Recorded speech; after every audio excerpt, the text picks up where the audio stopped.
Yeah, well, it's an interesting journey, and it's interesting that when I jumped, I saw my parents work very, very hard in jobs and never get ahead financially. So I was very, very scared of debt. And I worked in a career type role when I first left home, from the age of 18 to 22.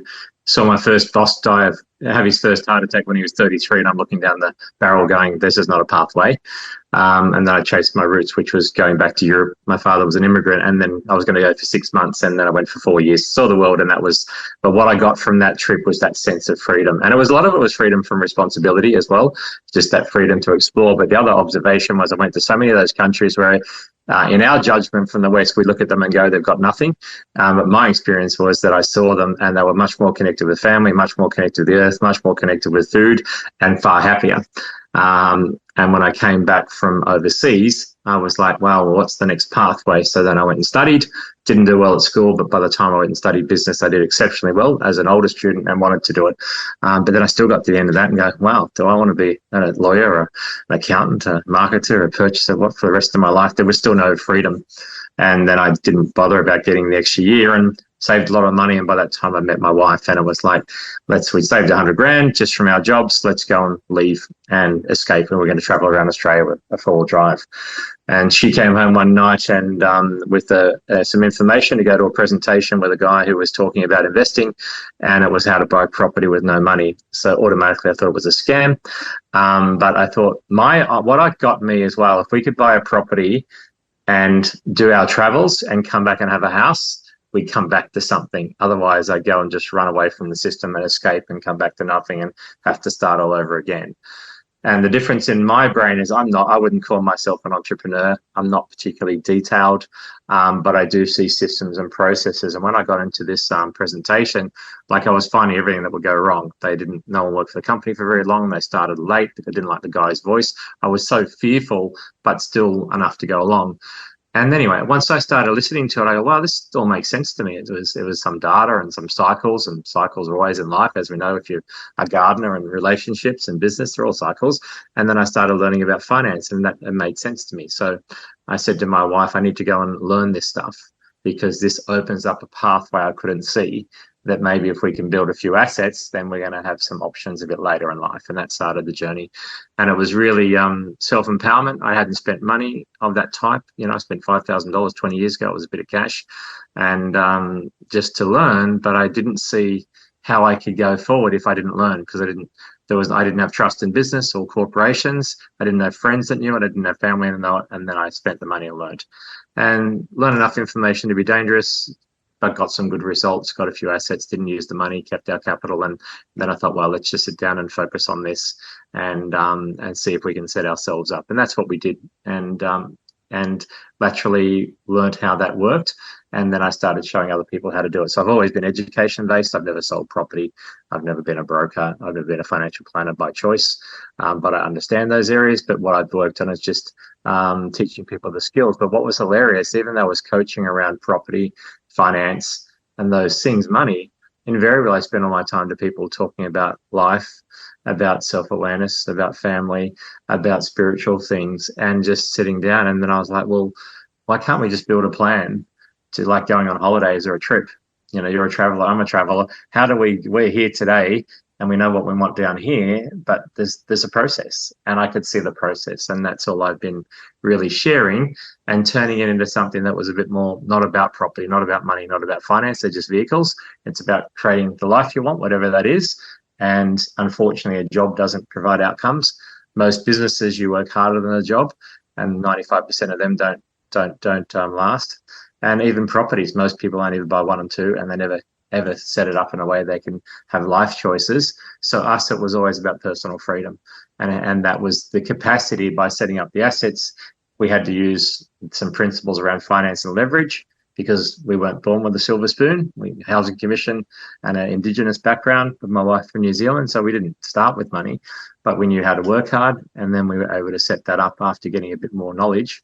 And then eventually it was a position where we can use our capital to grow the assets, and eventually we had to understand debt utilize that. And then eventually our goal was to get debt free.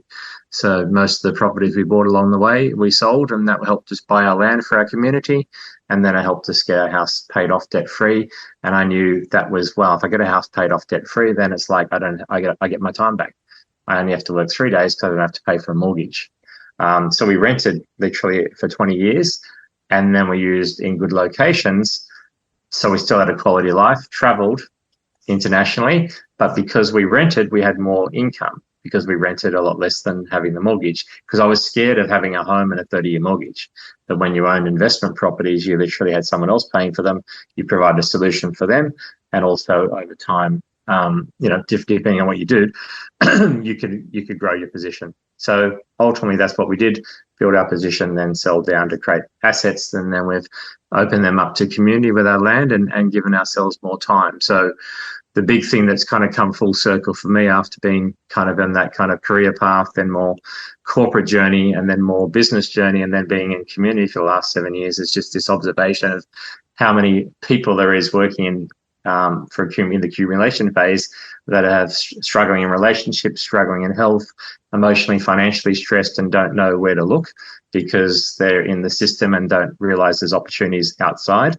And then so many beautiful people working community, healing modalities, spiritual things, self-awareness, social work. But many of those people are struggling to pay the bills, put a roof over their head, and they don't know about money. They don't know about finance or property. In many cases, they've got a very negative story around it as well that keeps them in that place. And I said, well, why can't we have a situation where we provide those skills and education with no cost? So if someone wants to do a healing modality, they can go and talk to somebody who doesn't have an agenda to learn about how to get the money to get their spiritual business. Or there's someone who's not healthy because of their what they're holding inside emotionally. They can go and talk to a spiritual person and learn about their healing themselves and doing that. So that's what kind of got the idea. And I kind of said, so what I recognized was this gap, this massive gap. And even in community, there's this thing where a lot of people hate the system and they think they're going to run away to community and everything's going to be love and light.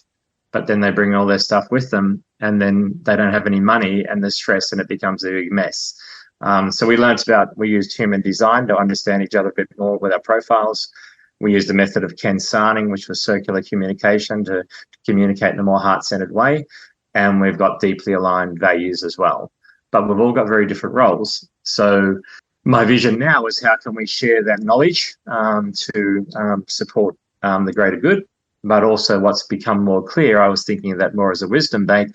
What I've got more clearly is people like you and I think the first step is coming together and supporting each other first in that step and sharing the skills and the knowledge. And then I'm a very head-based person in the process of business because I've been working with people in a financial area and wanting to make sure they don't make mistakes and take risk.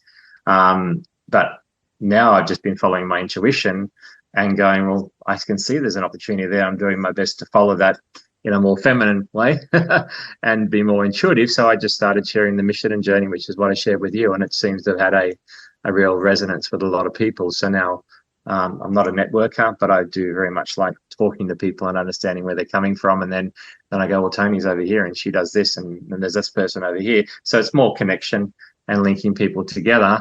And then I obviously saw what you were doing with Dragon Dreaming, and I go, wow, that's a fantastic model instead of the top down. And Cassandra, who's doing an affiliate model, which is generally just about money and making money and no care, but she's doing it from a community base and heart-centered. So now all these people are flooding in with the same value system and alignment, and I'm wow. And it's gone all of a sudden from a little vision of a Facebook group to potentially something that could be national or international, of just bringing together like-minded people and supporting each other. I think more than anything, that's what this time is for. We're going through massive change. The system is breaking down and everyone's doing it by themselves. And I think that's the biggest challenge we're facing with community. I've now linked up with another man who called me because he's been working with men, and so many men are breaking because they've worked in the corporate world, provide, protect, and then their life's fallen down with relationships, with health, and they've got no purpose and vision. And they don't know, and he's working with them to take them back to nature, to connect them and to get them more grounded and get purpose. but they still don't know how to get out of their job or their corporate world to transition to that thing they love. And one of the things I'm now coming in, and I generally haven't worked with men, I've worked with a lot of women, because women generally are a lot more aware, switched on, dealing with their stuff. And a lot of men have been so shut down, but all of a sudden this bunch of men are very open, aware, and I'm just helping them get a plan now to transition into their purpose-driven stuff and be more heart-aligned and get out of their head. And so that's another avenue that's opened up that I'm really, feeling quite passionate about, because I know women have their role where there's certain programming there they can feel stuck, but obviously men are feeling the same way and they don't know how to get out.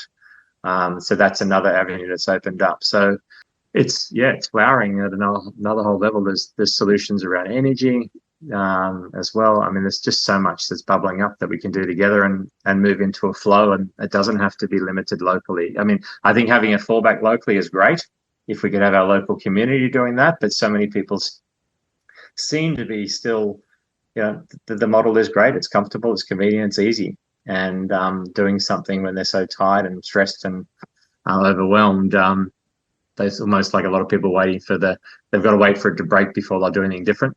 And I think obviously that's our role, to sit down and potentially lead the way with showing there is another option there, and scenarios, and providing the knowledge and awareness around that. That's kind of brings us pretty much up to date.